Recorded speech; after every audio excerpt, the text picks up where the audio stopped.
Le 16 février. February 16th is our date today. This is being broadcast by video conference. Be okay if we changed the agenda a bit. Le numéro 3, c'est quelque chose. For number three will take a little time. Could we please put it at the end? So we'll do 1, 2, 4, 5, and back to 3, because I think our early items will move quickly. Number 3, and take our time. I believe that one it will take some time. Mr. Julian. J'ai pas d'objection. I have no objection, Chair, but number 5 is in camera, or are you intending to move into camera and then back out of being in camera? Yes. We won't ask people to leave. We'll have them stay for in camera. We do what we need to do in camera, and then we'll go back to number 3. Is that all right? Madame de Bellefeuille? Mr. Chair, I have no objections, but I hope that all of my colleagues will remain physically for that item. I don't want anyone to disappear on us. There are some things I cannot control, Madame de Bellefeuille. But given everything that is going on in the chamber as well as in the committees, I don't believe that anybody will leave. All right, then, let's continue with number 1, the minutes of a previous meeting. Any questions? Any additions? Everyone is in agreement? Accepted, then. No. Minutes meeting. The 2A, internet expenses for members and their employees. Did Ms. Finley want to cover that? Or? It was Ms. Finley who wrote a letter? Yes. Now, Ms. Finley wrote a letter actually just asking, did you want to speak to that, or either you or Ms. Finley? I'm assuming Ms. Finley might like to start, if not okay. Our finance folks. Okay, I'm you here. know what? Maybe we'll let the finance folks talk to it first. I don't know if Ms. Finley wants to introduce it. Okay, it's fairly straightforward. I think anybody who's read it understands. And anyways, Ms. Finley, if you want to say a few words on that, that would be great. I think it is quite straightforward. The issue is around, I believe we're talking about payment on the internet bills. Is that right? Yeah. For personal, well, your internet at your home, basically, or for staff at their homes, that given the circumstances that Canadians find themselves in, having a difficult time paying bills with inflation at the high rates it is, that this seems to be something that should be a personal expense and not tied to your job as an MP or staff to an MP. Having said that, there have been some MPs who have spoken to me who said at the beginning of the COVID lockdowns, et cetera, when they had to work from home, being in particularly rural communities, that they had to upgrade their internet. One MP even had a tower erected in his backyard in order to facilitate that. But those costs have been incurred in the past. And now that we are where we're at now, our feeling was that this should be a personal expense and no longer charged to people's members' budgets. And we have, as a party, taken the step of telling our members not to claim those charges anymore. I believe others have done likewise, but I don't know the status for all parties. Okay, thank you. Mr. Holland. Thank you very much, Mr. Speaker. Just to add, Mr. Speaker, that we concur, that we have advised our caucus the same, and to state that well, there might have been a time where this particular item made sense. In a contemporary context, it does not. Internet is something that we all have to have in our homes in the same way that we have to have hydro. So I think for principal residences, it's a it makes sense to withdraw that ability for members to apply for that. Mr. Julian et ensuite Madame de Bellefeuille. And followed by Madame de Bellefeuille. Ask how many MPs had access the home internet costs over the past year. In terms of percentages, thank you, Mr. Speaker. In terms of percentages, we're looking at about 20% in terms of claims of the 338 last fiscal year.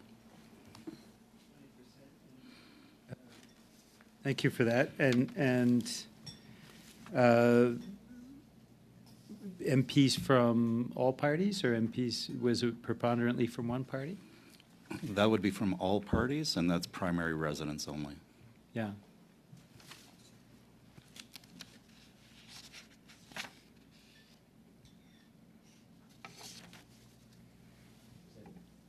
Anything else? Mr. Julian? I don't have an objection to the proposal. I mean, I did see some news reports that indicated that one party seemed to have accessed the home internet cost more than other parties. So I think it's important that we have a consensus on this. So I have no objections. I think it's fair to say that in this in the boy we have a responsibility to take off our partisan hats. I will suggest that something like that shouldn't be, when we have correspondence around the boy, trying to tweak a sort of partisan element to it. I didn't appreciate the tone of the letter, but certainly appreciate the intent. Very good. Okay, now we'll go Madame de Bellefeuille. Mr. Speaker, I do agree that we be able to change those rules, because I do think we need to have the concern of modernizing these and keeping up. And I agree with Mr. Holland's arguments. So I do think we should proceed and ask the administration to go ahead. Any other comments? Just one question about timing, whether If I could, Okay. Mr. Chair. Yes, please, Ms. Finley. I just wanted to add, I think the preponderance was MPs who serve rural ridings was the issue. Not in all cases, but as I said, to my knowledge, those representing rural ridings have upgraded their internet to a standard that is acceptable in the House and in committee. And at this point now, I think we should move forward to, as the House Leader for the government said, to look at the modern and current situation and act accordingly. Thanks. Okay, I believe we have consensus on the table. Everybody's shaking their head. We're in favor. Now the question is timing. I understand that it was put in place until the end of March. Is that a good time to stop it from continuing? If we do it right away, it might cause some confusion. Si on donne une date du... If we were to decide, March has 31 days, doesn't it? Yes, so what about March 31st and it end? When will, or the rule will cause it to sunset. Is that fair? Does that work well, Madame de Bellefeuille? Yes, Mr. Chair, that is good. And as you will have heard and read, most parties have decided to end the practice. So normally there should not be any claims because each caucus has made a decision. But yes, we need to, from administrative reasons, put an end date. And for those who are listening to us, everyone should understand that MPs in their respective caucuses has agreed to stop using that. So we are in agreement. Very good. I believe we have unanimous consent, which is nice. So now we'll move on to number 4, Monsieur Saint-Georges and Monsieur Fernandez, as well as Ms. Lafontaine will be presenting on the quarterly financial report for the third quarter of 2022-2023. Monsieur Saint-Georges. Excellent. Merci, Monsieur le Président. Thank you very much, Chair. I present today the quarterly financial report for the third quarter of 2022-2023. This non-audited report is prepared using an expenditure basis of accounting and prepared by the administration. I attest to its exactitude and the reliability of the information contained therein. At December 31st, the Chamber will have spent $391.6 million, and this amount represents an increase of $24.8 million compared to the same quarter in the previous period. The variance is mainly attributable to the 4 items you see on the screen.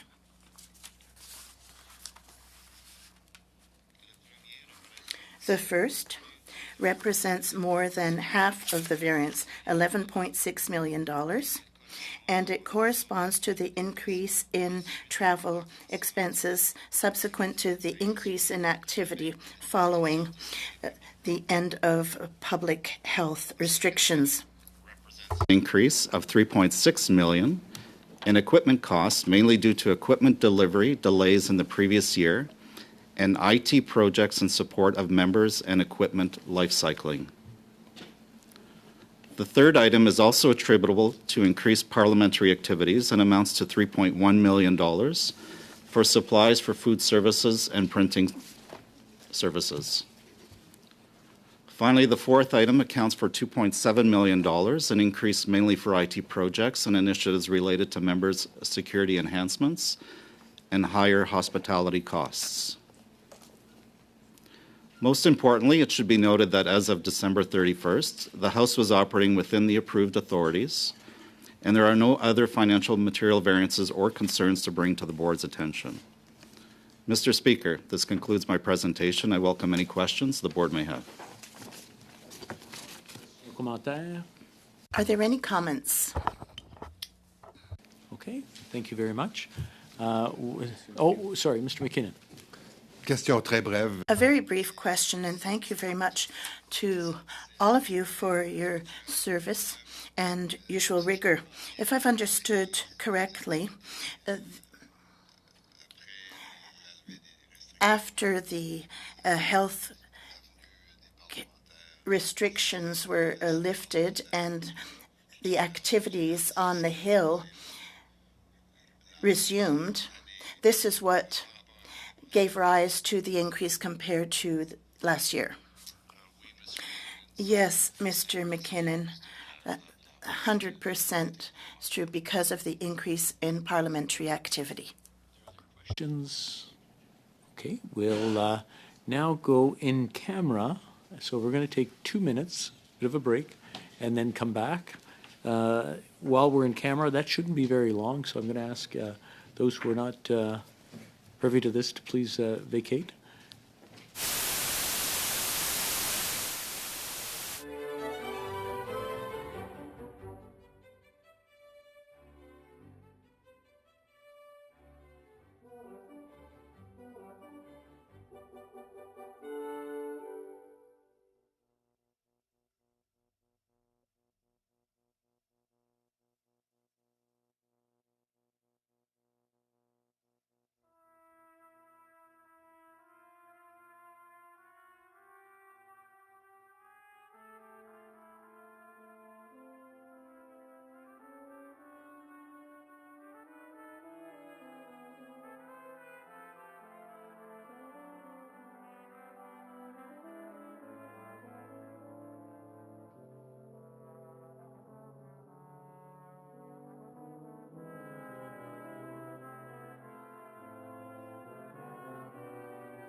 Now we're going to begin item 3.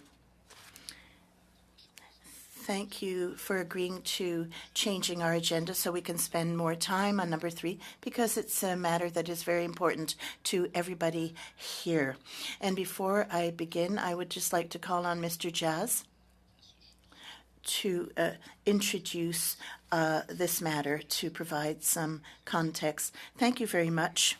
Clerk, I would like to state on behalf of the House Administration that we fully realize how challenging and frustrating the issue of interpretation capacity has been, and that, frankly, it has taken too much of the Board's time. This issue is a priority for us, as it is for the Translation Bureau. Il y a quelques semaines, Dominique Laporte. A few weeks ago, Dominique Laporte began as the new CEO of the Translation Bureau, and one of his first actions was to contact me and to meet with me to discuss this issue. And since then, there have been almost daily meetings. To share on the issue, and after, of course, we'll be more than pleased to answer your questions. So I think Dominique was going to start, if that's okay. Okay, yes, our presenters. Whoops.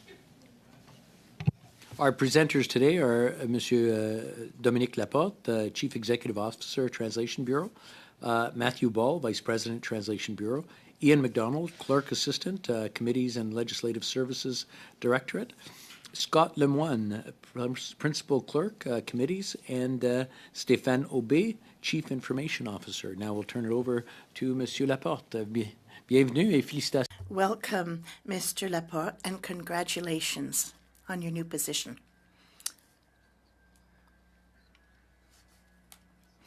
Thank you very much, Chair. Good morning to all of you, honourable members of the BOI, and to our parliamentary partners who are here today. And thanks to our interpreters, Bernadette Blanc, Linda Ballantyne, ensuring interpretation services. It is a pleasure for me to appear before you for the first time since I appointed CEO of the Translation Bureau in January. You will certainly recognize Matthew Ball, Vice President of Services to Parliament and Interpretation, who is with me today. It's with great humility that I appear before you to discuss the situation of interpreters, an admittedly complex matter. Over the past few weeks, I've had the opportunity to explore the issues surrounding interpretation services in order to fully understand the ins and outs. Matthew and his team have given me a detailed account of the history and the important measures that have been put in place. I want to reassure you that my priority is to multiply the efforts to ensure the health and safety of interpreters on the one hand and to improve interpretation capacity on the other. Administration partners who are in charge of the technical setting for interpretation services and who have clearly explained the logistics that need to be taken into account from the Parliament's point of view, as well as the difficulties, service interruption, and the lack of capacity cause for parliamentarians. As far as capacity is concerned, as you may have heard, our accreditation exam in November added 10 new freelancers to our pool. Their arrival does not in itself represent an increase in our capacity, given the numbers of injured interpreters and departure, but they are still welcome reinforcement. We are also continuing to work with the House Administration to implement the provision of interpretation from outside of parliamentary facilities using freelance interpreters. We now have contract in place so that we can provide 2 additional 2 hours meeting per day from Monday to Thursday, as we promised in December, using interpreters outside of Ottawa. And we are working on other long-term projects to increase our capacity, such as a tour of universities to foster the next generation. That said, even if we increase the numbers of interpreters, we won't make any headway if we cannot guarantee their health and safety. Donc, à ce sujet, j'ai eu I have had the opportunity to meet our staff interpreters twice in recent weeks. I was impressed by their professionalism and their focus on serving Parliament well. But I was also deeply moved by their distress at what they are going through. It is tragic to hear interpreters saying that they can no longer attend a concert or that they can hardly bear to hear their children playing because of hearing injuries sustained while working. These discussions also debunked a false belief I had that if the sound was okay for me as a virtual or in-person participant, it was also okay for the interpreters. In fact, this is not the case at all. because they speak at the same time as they hear others talking. So they have an increased cognitive load. And this is why improved sound is so crucial. So we have to have participants who are taking, in person. That's part of the solution. But it's also a question of internet connection, computer equipment, audio system, meeting discipline, and more. So after 7 weeks on the job, I know there's no miracle recipe to solve everything. It is going to take time to resolve, and I will take that time. And when I talk of us, I'm not talking only about the Translation Bureau. The Translation Bureau cannot resolve the problem alone. All stakeholders must work together. The Translation Bureau is very grateful to the administration. Of the direction that Employment and Social Development Canada Labour Program issued to the Translation Bureau on February 1st, 2023. In accordance with these directions, our interpreters are instructed, as of February 6th, not to interpret participants who do not use an appropriate microphone, and we will soon be commissioning random sound tests and real-work situation in the House and Senate committee rooms. These instructions are in line with the work we were already doing with the administration to improve sound quality. They are not the solution to everything either, but they clearly illustrate how important it is that we remain truly committed to our efforts. Every new measure, every small gain in our long-term work to promote sound quality benefit not only the interpreters who can do their work safely, the Translation Bureau, which has improved capacity thanks to a healthy workforce, and the user of interpretation services who enjoy a more stable services. So, honorable members of the Board of Internal Economy, thank you for your cooperation with the Translation Bureau, and thank you for inviting me to speak today on this important topic. Matthew and I will now be happy to answer your question. Very good. Do we have any comments or questions? Questions, commentaires? Madame de Bellefeuille. Comments or questions? Madame de Bellefeuille. Thank you very much, Chair. Well, it's now my turn to congratulate you for a new appointment, Mr. Laporte, and I wish you the best of luck with your new professional challenges. I know this will be a big challenge given the labor shortage, especially such an important resource, important for us. I read the letter you sent to our chair last February 15th, and I do have a few questions regarding your letter. Am I on topic, Mr. Chair? Yes. All right. Then, I understand that a number of numbers have been talked about, the accreditation exam, and my understanding is we now have 10 newly accredited interpreters. They're Canadian residents, and their security clearances are being dealt with, but they have not, unfortunately, chosen to work as staff for Parliament. They have opted to be freelancers. And when interpreters are freelancers, they work, for you as a client. They offer some of their time for Parliament. So we're actually not adding persons, we're adding shifts. So if I've understood your letter, we're being offered 8 shifts, 2 hours a day of interpretation availability. Have I understood correctly? Well, your understanding is correct. However, by you, Mr. Chair, I just want to indicate that the new resources for remote interpretation are new resources. These interpreters are not going to be working in national capital. So these are new additions. So we are able to increase the number of events we cover. So these resources are part of the pilot project that we're talking about, the dispersed mode interpretation. Is that correct? That is correct.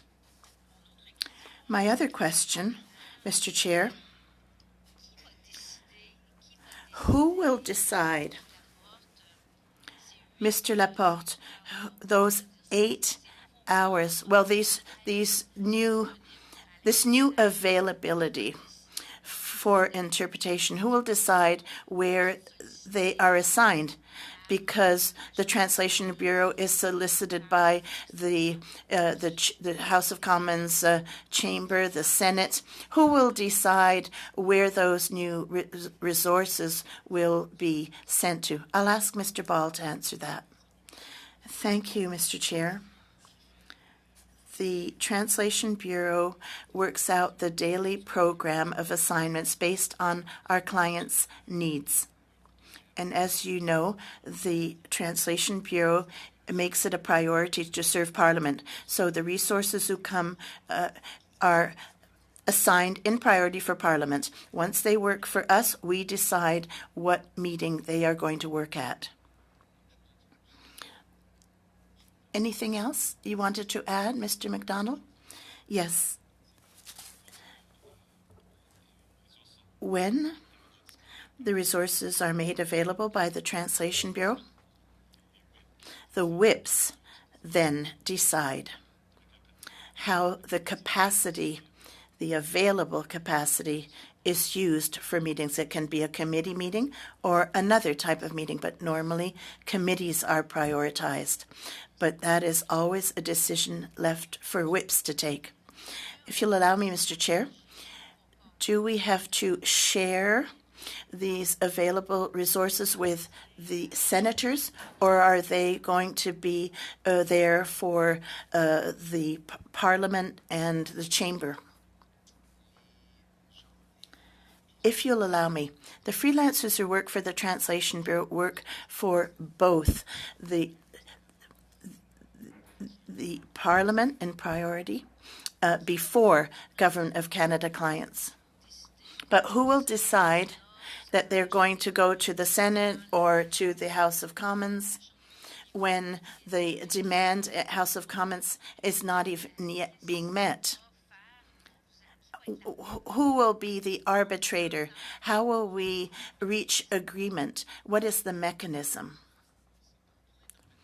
for the interpretation? If you're talking about the dispersed mode pilot project that we're working on with the House, those resources will be for the House because this is a pilot project and we're working on it closely with the House administration. For the other resources, to be frank, we don't anticipate, because we have limited capacity. The new resources are only going to enable us to continue to provide services at the same rate we have been at both Senate and the House. We're not in a situation where we're able to, reallocate resources to either Senate or House, except for the dispersed mode pilot project underway with the House. So the House of Commons pilot project is for the House. So those 8 available shifts will be made available for us.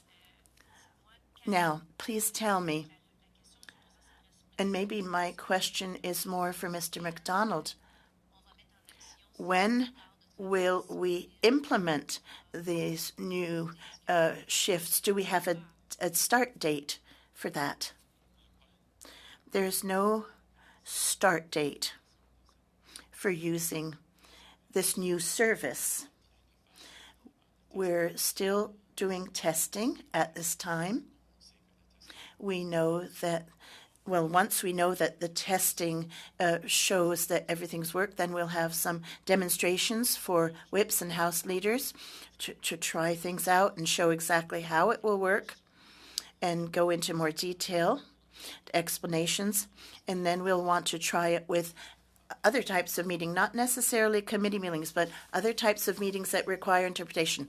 Once all of those steps have been taken, we'll go back to Boy, or at least to the whips, and present a report to say we're ready for committee meetings. And it will be at that time that we'll be able to give that information to the whips and how the existing capacity can be made use of. I expect, Mr. McDonald, you must have a target date. Can you give us some idea when you will have those services available? Mr. Chair, if you will, mid-April, subsequent to the breaks. but that will depend on other steps in the process. We want to be sure that everything proceeds without any problems, because no, the interruptions in committees do have a bad impact on parliamentary work. If you'll allow me a last question before I give my colleagues a chance, and I'll come back later if time allows. Mr. Laporte, you know that for the last 2 or 3 years, well, since the beginnings of hybrid parliament, everybody has worked very hard to work in a virtual and then hybrid mode. And so we're at the last stages to try to perfect things, and your cooperation and that of the House administration is essential. Teamwork is required so that you can work hand in hand and see to the health and safety, but also the quality.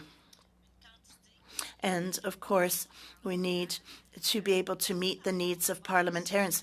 We've talked a lot about your incident reports, injuries. In another life, I was a manager. Incident reports are very important for prevention. And I wonder, Mr. Laporte, if your collaboration with IT and other partners, are you able to share the incident reports quickly so that the IT people and the administration can do quick follow-up, benefit from recordings, do their own analyses, and also so that you get much faster responses in the analysis of your incident reports? I get a sense there is perhaps a new collaboration, maybe closer collaboration, and I wonder if that will enable you to share quickly your incident reports. Thank you, Chair. From what I've observed, the collaboration between the Bureau and the administration has been excellent. So I think we can just build on that collaboration, which has been excellent. But we have work to be done on sharing information in real time. As soon as there's an incident or interruption of service, what I want to be able to make sure is that interpreters advise us and all partners are advised we need a better sharing of information in real time.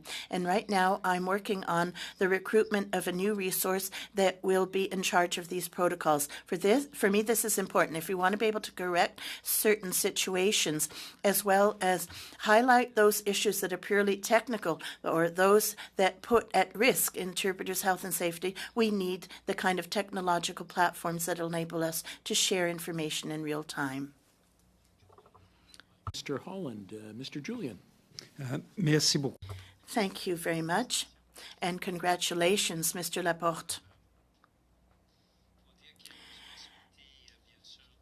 Yes, there is responsibility on the part of parliamentarians. We've understood that. We believe that it's important that all MPs take on the responsibility for using ISO compliant headset at all times. This is something we're talking amongst ourselves. I believe we've made progress, but there remains things to be done. Our interpreters work very hard, and we need to do our part to see to the workplace health and safety for interpreters who do such a good job. Now, on your side, in terms of numbers of interpreters, I want to make sure I've understood. Prior to Christmas, we talked about some 40 new interpreters who were sitting an exam. If I'm not mistaken, I'm looking at Mr. Ball to make sure. I think it was 42, the number. Mr. Ball? They were in a last stage for exams. We actually had some 70 exams who sat the exam, but there was a number who don't live in Canada, cannot provide the censure. Of that number, some 40 live in Canada. Had they passed the exam, they would have provided service. Of the 40, 10 passed the exam, and they will be able to provide services soon. So the 30 others. So the success rate it's a rather high failure rate. 3/4 of those on Canadian soil. Can you please explain? So is it because of their studies, or are they close to the passing grade? Do they need only a little bit more training in order to pass the exam? If you'll allow me, Mr. Chair, in terms of the success rate, it is one of the highest success rates, 23.9. I know it appears low, but I want to put the emphasis on the rigor that goes into accrediting an interpreter. We need to have the best. The quality standards need to be maintained. And I think this is something the Translation Bureau will never lower. So we need, an exam. We hold the exam every year. We believe we're quite pleased with the result. The Translation Bureau helped the interpreters prepare for the exam. We collaborated with York University. That helped increase the pass rate. But there's no miracle recipe if we want to keep up our high standards. But if I can cut you off for a few seconds, I'm not talking about lowering the standards. There's no question about that. We need high-quality interpreters, and that is certain. So, and I'm not talking about a magic wand either, but we have a problem. We have a shortage of qualified interpreters. So for me, the question is, how can we access a bigger number of qualified interpreters? And sometimes, in other fields that I'm more familiar with, sometimes it's a question of an individual not passing their exam by just a little tiny tad. So maybe ways as an employer to try to help so that these individuals can attain the requirements to pass. Thank you, Chair. This is something we're doing. We are working with those candidates and those who are very close to the passing grade. We worked with them and we have encouraged them for the next exam. There are other measures we would like to take in cooperation with Matthew Ball and his team. Is to have another accreditation exam, and next June 27th, we will hold 2 exams a year. We have access to the same pool, but if we can track the interest of others who might be willing to sit the exam, that could be positive. And I also want to work on with a recruitment firm that might help contact other interpreters in other fields, work in other organizations to see whether they might not be interested in sitting the accreditation exam or coming to work for the Translation Bureau. A last thing, we have foreign candidates who did pass the accreditation exam. We do have a few, and we don't want to forget these. These are excellent interpreters. So we have to maximize all of the actions we can take to accompany them in a sponsorship process. Thank you. Thank you, and I very much appreciate your answer. It does give us some potential solutions. Have we done an examination of the labor market in Westminster, Burnaby? We call on immigrants who, where there is a labor shortage, we try to see who might be available. Has the House done this? Has the House seen to there might be qualified interpreters abroad? Might that be a possible solution to help deal with the shortage of qualified interpreters we have here? I'm going to turn to Matthew Ball. If you will allow me, we do this on a timely basis for languages that are rare, for which we have no resources in Canada, but that's on a timely basis. For our day-to-day House of Commons needs, we have not done that yet, but it might be something to envisage. Thank you.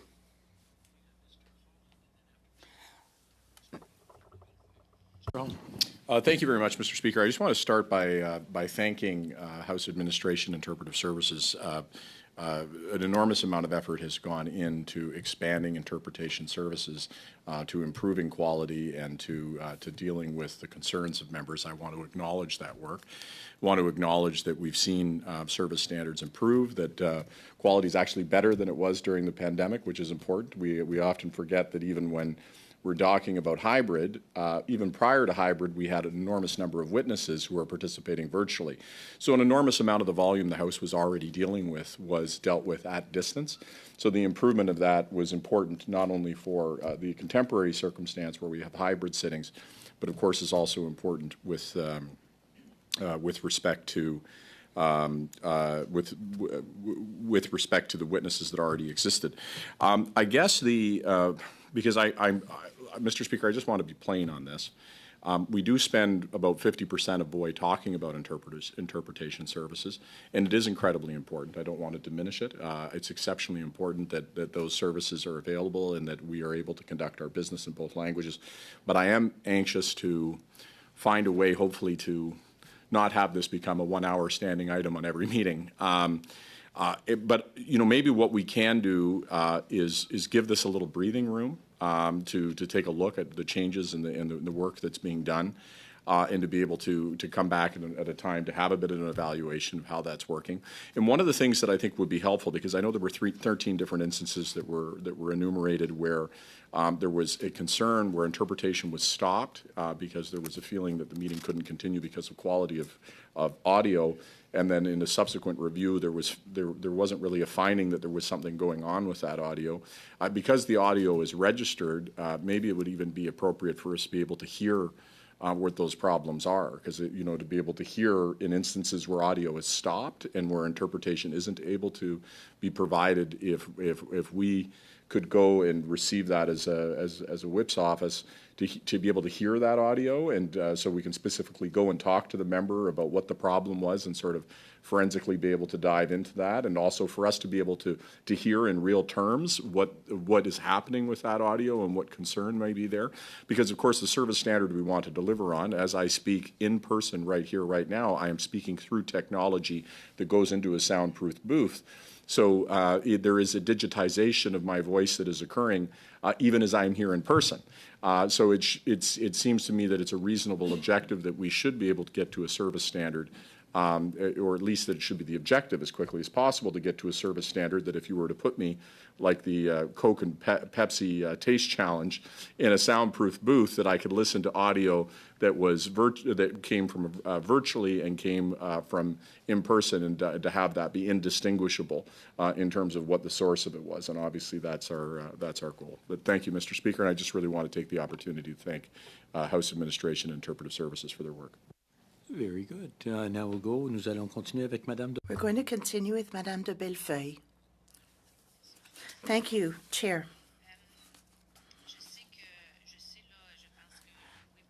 I know that whips and government leaders remind us often, and well, they're getting tired of talking about this important issue. But for as long as this problem is not resolved and it impedes parliamentarians from doing their job, is an issue that we will have to continue addressing until we are satisfied. And I salute the work done by Mr. Obey and the clerks and the translation board. It is a huge challenge. We are writing history now, and this requires the collaboration of all so that parliamentarians can do their job right while respecting the health and safety of our interpreters. It is a huge challenge. It takes patience. And when you're managing change, it takes patience. So I encourage my colleagues to be patient. My question is on this dashboard, 3A, 3B. Would you like to discuss those together? I think it is all one and the same topic, so I think we can move from one to the other. Just want to see to it that the questions are answered. Please go ahead, Madame de Bellefeuille. Well, what I would like to do is raise awareness. I've looked at the dashboard until December 31st, and it's as if, we're speaking for deaf ears. It's if the dashboard is showing that there are no problems. Now, I distributed to each member of the committee our own dashboard starting on January 18th. It identifies different problems.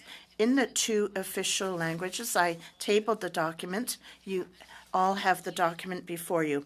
And the document sums up all kinds of problems, be the problems technical, interpretation, not the correct equipment.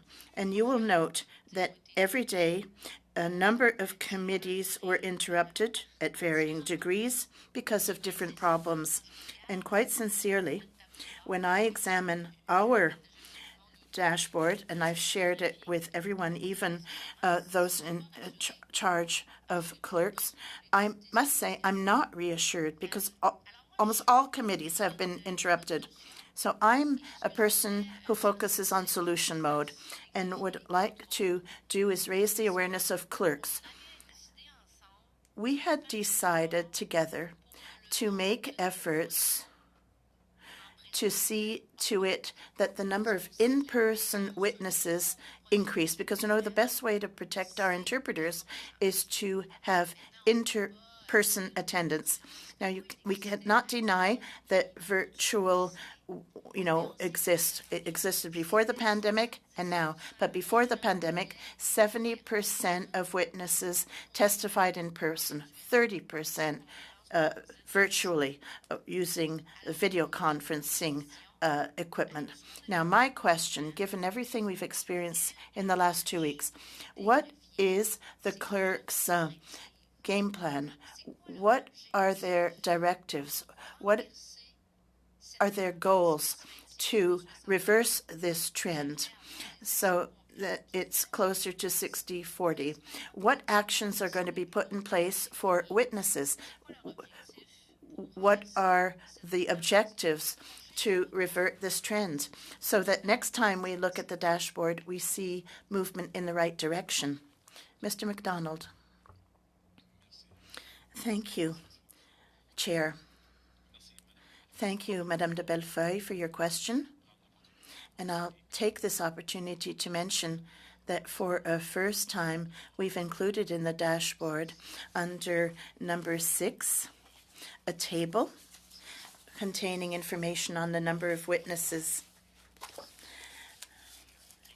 who appeared in person at committees, and we've seen that in December the trend changed. Of course, there's specific reasons for that. Committees were examining bills, which requires department witnesses. Also, when you're studying estimates, it will often mean that you'll have department public servants appear at committee. But we saw a trend change, and we'll see with the next dashboard if that trend continues. But to answer your question more directly, there are a number of things.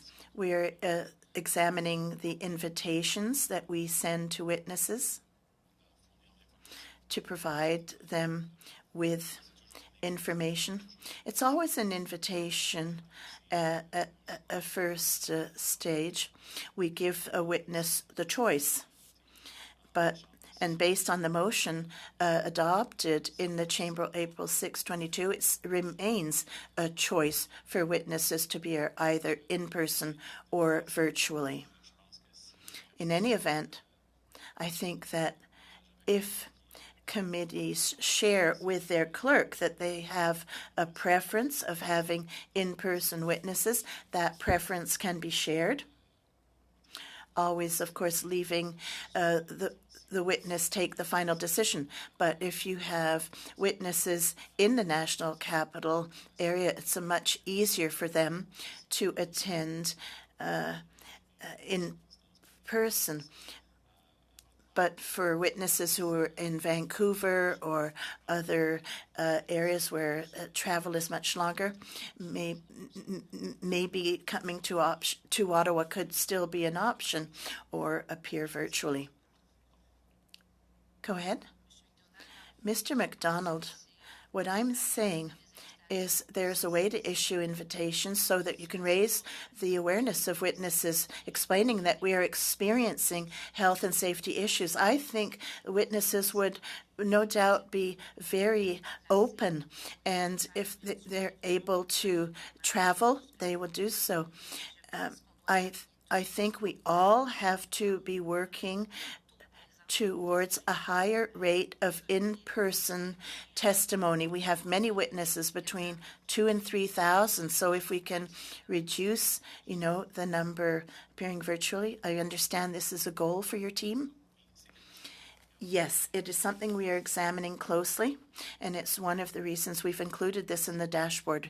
We wanted to share this information. Another thing I should underscore is, subsequent to the information received from the Translation Bureau regarding the microphone headsets, I sent an email to all committee chairs, and it was one of the comments I made.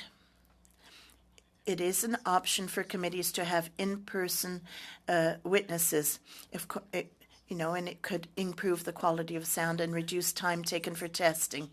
In the dashboard, you've provided, and I encourage whips to read it.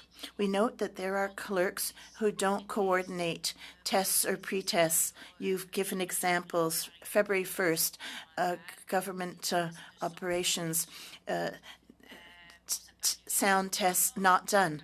Maybe there was it was forgotten. But what measures do you put in place to follow up on your clerks to see to it they are doing the pre-tests?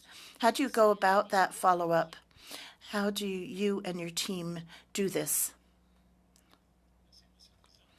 Thank you, Chair.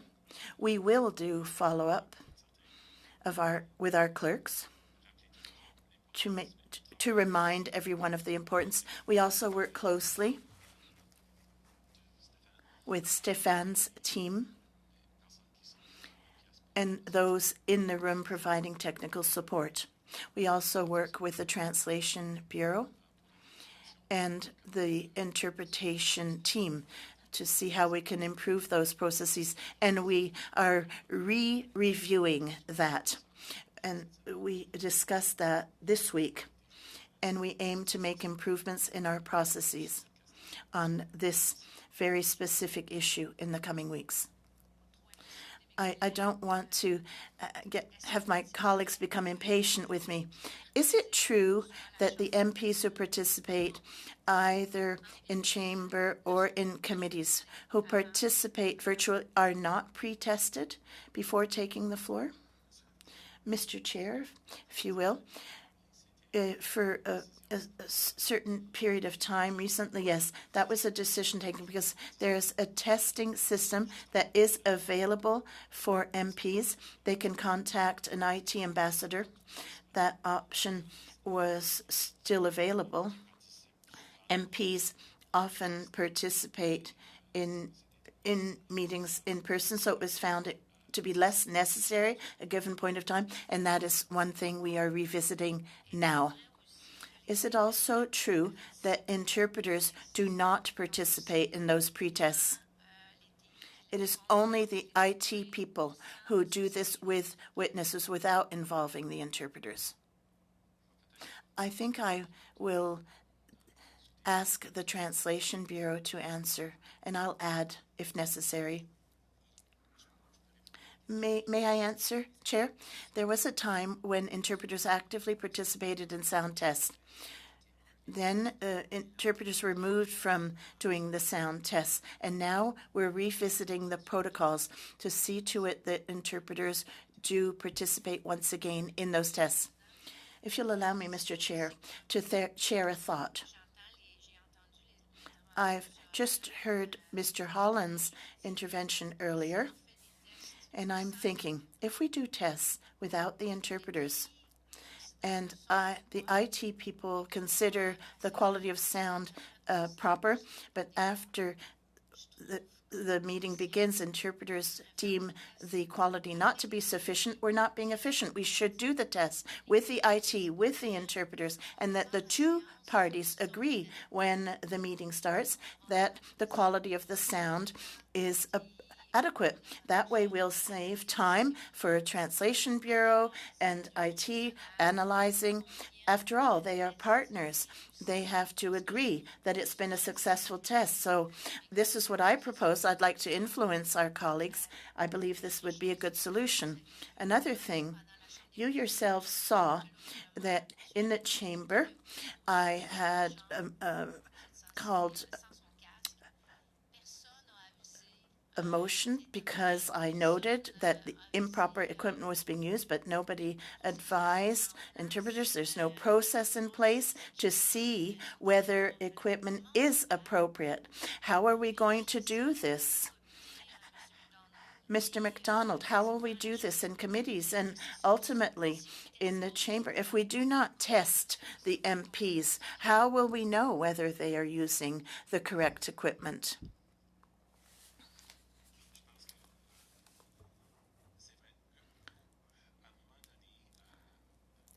It is true. At a given moment in time, we did have discussions with the Translation Bureau to see how we might be able to give more time to the committees, because we often had a problem where we didn't have sufficient resources to continue a meeting.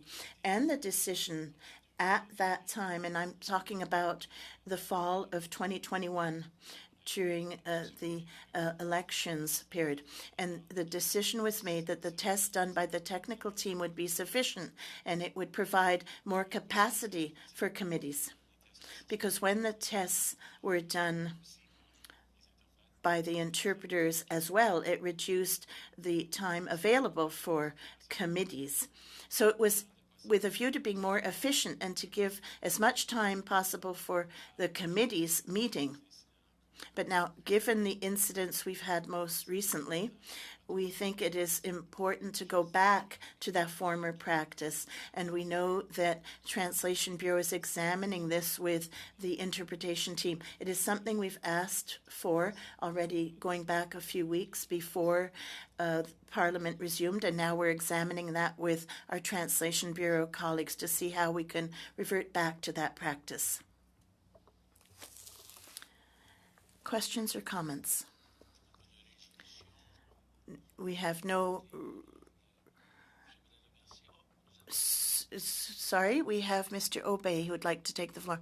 I do want to answer Madame de Bellefeuille for the chamber. We're looking at this with our clerks and also our other teams to see how in real time we can check what kind of headset microphone is used. Of course, we want to leave it to the whips to manage their caucus, but we will look at the mechanism. We have the dashboard we've already presented, but a way to provide that information. No other comments? No other questions? Then I think we are all trying to make this work. The effort is there, and I do hope that with time, and not too much time, we'll have a resolution so that things work for everybody, MPs and interpreters, so that democracy works. And when people can understand what is said, that's when we can have good meetings and pass good legislation. So if there are no further comments,